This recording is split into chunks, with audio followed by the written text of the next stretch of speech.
Welcome to you my YouTube channel SK study circle में आपका स्वागत है। मैं लेकर आया हूँ आपके लिए class 9 math chapter 13 surface area and volume, पृष्ठीय क्षेत्रफल एंड आयतन। यहाँ पे मैं आपके बारे में डिस्कस कर रहा हूँ कुछ फॉर्मूले के बारे में, कुछ इंपॉर्टेंट फॉर्मूले जो चैप्टर से रिलेटेड है। ठीक है, अब देखिए ये इंपॉर्टेंट फॉर्मूले मैंने क्या इंग्लिश मीडियम में भी ले रखा है और हिंदी मीडियम दोनों में लिख रखा है। ठीक है, बस अब देखिए सबसे पहला फॉर्मूला आता है हमारे पास यहाँ पे क्यूब, यानी कि जिसको बोला जाता है घन। क्यूब को क्या बोला जाता है? घन। ये इसका डायग्राम है, क्लियर। और क्यूब में क्या होता है हमारे पास जितने भी साइड होते हैं सभी के सभी साइड क्या इक्वल होते हैं, लेंथ ब्रेथ हाइट जितनी भी चीज होते हैं सभी के सभी क्या होते हैं हमारे पास इक्वल होते हैं, क्लियर। अब यहाँ देखिए, यहाँ लिखा मैंने क्या घन का आयतन, घन का आयतन ए के क्यूब, यानी कि लेंथ ब्रेथ और हाइट तीनों को मल्टीप्लाई कर दो, तीनों साइड इक्वल होता है तो क्या बनेगा? अगर मैंने साइड ए ले रखा तो एक्स लेता तो एक्स के क्यूब, ए ले रखा तो ए के क्यूब, तो क्या आएगा? घन का आयतन ए के क्यूब, क्लियर। अब आता है घन का वक्र पृष्ठीय क्षेत्रफल, और वक्र पृष्ठीय क्षेत्रफल क्या होता है? जिसको बोलते हैं कर्व्ड सरफेस एरिया। वक्र पृष्ठीय क्षेत्रफल को बोलते हैं हम कर्व्ड सरफेस एरिया। अब कर्व्ड सरफेस एरिया यानी कि वक्र पृष्ठीय क्षेत्रफल क्या होता है? कोई भी हमारे पास डायग्राम दे, कोई भी शेप दे रखा हमारे पास, किसी भी चीज का शेप, जितना हिस्सा आपको दिखाई देता है, ठीक है। अगर एक शेप को मैंने यहां पर रख दिया, ठीक है, किसी जैसे एक डिब्बा रख दिया, डिब्बे को जब फ्रंट से देखोगे तो आपको क्या क्या हिस्सा दिखाई देगा? फ्रंट का दिखाई देगा, अपर साइड का दिखाएगा, लेफ्ट और राइट ये चीज दिखाई देगा। ना तो आपको नीचे वाला हिस्सा दिखाई देगा, ना ही ऊपर का हिस्सा दिखाई देगा। सपोज कीजिए ये हमारे पास एक बॉक्स है, ठीक है। अगर इसको आप देखोगे यहां से देखोगे तो एक ये वाला हिस्सा आपको दिखेगा, एक साइड वाला दिख जाएगा, एक अपर वाला और एक इधर का दिख जाएगा। ये चार फेस आपको दिखेंगे इसके, ठीक है। 4 फेस दिखाई दे रहे, इसलिए हमारे पास जितना हिस्सा हमें दिखाई देता उतने का एरिया निकालने के लिए हम क्या यूज करते हैं? कर्व्ड सरफेस, यानी कि उसको बोला जाता है वक्र पृष्ठीय क्षेत्रफल। इसलिए मैंने क्या किया यहाँ पे घन का वक्र पृष्ठीय क्षेत्रफल 4a²। घन जो हमारे पास है इसके 4 ही पृष्ठ में दिखाई देंगे, इसलिए मैंने यहां से क्या किया 4a²। और कोई भी पृष्ठ हमारे पास क्या, जैसे मान लीजिए ये एक पृष्ठ यहाँ पे दिखाई दे फ्रंट पर, जैसे ये हमारे पास, ठीक है, मान लीजिए ये वाला पृष्ठ दिखाई देता, तो ये वाला शेप हमारे पास क्या है? एक रेक्टेंगल के शेप में है, जिसकी लेंथ और ब्रेथ तो इसमें इक्वल ही, यानी कि ये भी हमारे पास ए है और ये भी ए है।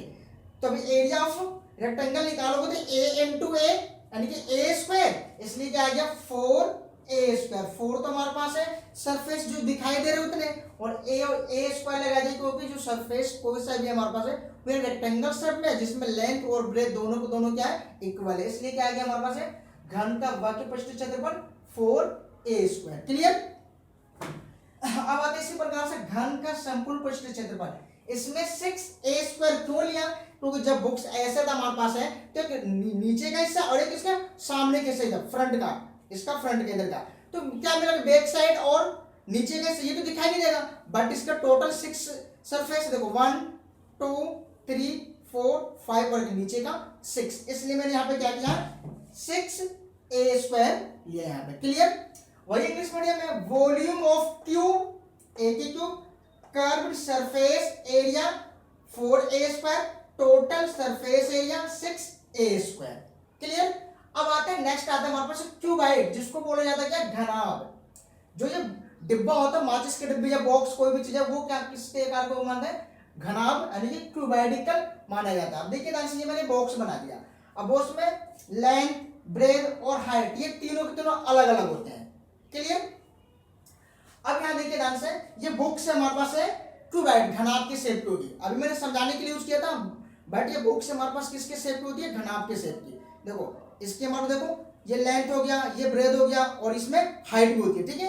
ये देखो ध्यान से हमारे पास सेम आ गया कि L होता है लेंथ, H होता है हाइट और B होता है ब्रेथ यानी कि चौड़ाई, ठीक है। अब देखिए लंबाई ऊंचाई चौड़ाई सेम आ गया। घनाभ का आयतन L गुना B गुना H, वक्र पृष्ठीय क्षेत्रफल 2h L प्लस B, संपूर्ण पृष्ठीय क्षेत्रफल 2LB plus BH plus HL, clear.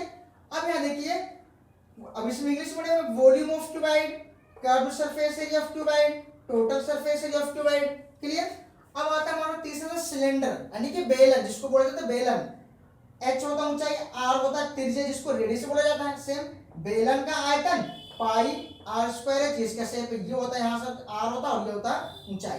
तो बेलन का वक्रपृष्ठ, बेलन का आयतन पाई r स्क्वायर h, बेलन का वक्रपृष्ठ क्षेत्रफल 2 पाई r h, बेलन का संपूर्ण पृष्ठ क्षेत्रफल 2 पाई r इनटू में r प्लस h। क्लियर। अब आता है हमारे पास कोण, जिसको बोला जाता है शंकु, जिसका डायग्राम हमारे पास ये होता है स्लैंट हाइट, ये हाइट और ये रेडियस यानी, यानी कि एल को बोलते हैं तिर्यक ऊंचाई यानी कि स्लैंट हाइट, और एच वही ऊंचाई होता है, और आर हमारे पास क्या होता है, त्रिज्या होता है। तो शंकु का आयतन हो गया 1/3 पाई आर स्क्वायर एच, यानी कि वॉल्यूम ऑफ कोण। क्लियर। शंकु का वक्र पृष्ठ क्षेत्रफल हो गया पाई आर एल, यानी कि curved surface area of cone. Clear. संपूर्ण पृष्ठ क्षेत्रफल हो गया पाई आर इनटू में R plus L, total surface area of cone के लिए। क्लियर। अब आता है हमारे पास क्या है, हेमीस्फेयर। हेमीस्फेयर यानी कि अर्धगोला, जिसका हमारे पास डायग्राम ये है। ठीक है, अर्धगोला, ये हमारे पास रेडियस है, ये भी रेडियस और ये भी रेडियस है। ठीक है। अब देखो अर्धगोले का आयतन 2/3 पाई आर क्यूब, वक्र पृष्ठ क्षेत्रफल 2 पाई आर स्क्वायर, संपूर्ण पृष्ठ क्षेत्रफल 3 पाई आर स्क्वायर। इसी प्रकार से हमारे पास क्या स्फेयर यानी कि गोला। ठीक है। तो गोले का आयतन 4/3 पाई आर क्यूब, गोले का वक्र पृष्ठ क्षेत्रफल 4 पाई आर स्क्वायर, गोले का संपूर्ण पृष्ठ क्षेत्रफल 4 पाई आर स्क्वायर। गोले में कोई वक्र और संपूर्ण नहीं होता है, क्योंकि फ्लैट से होता है हमारे पास गोल, इसकी शेप हमारे पास क्या प्रॉपर सरफेस के उसमें नहीं होता है, यानी कि सतह के फॉर्म में नहीं होता हमारे पास। ठीक है। यानी कि कोई भी स्पेस हमारे पास दिखाई देगा सरफेस वाली कोई चीज। ठीक है।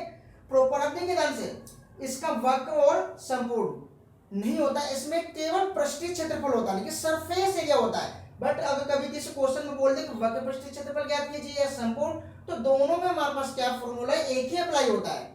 वैसे तो बोलेगा नहीं, वैसे बोलेगा तो ओनली बोलेगा गोले का पृष्ठीय क्षेत्रफल फाइंड आउट कीजिए या फिर गोले का आयतन निकालिए। क्लियर। उम्मीद करता हूँ समझ में आ गई। इसमें इस फॉर्मूले को नोट कीजिए, इंपॉर्टेंट फॉर्मूला, यही फॉर्मूला 10th क्लास में भी यूज होगा। ठीक है, इसको नोट कीजिए।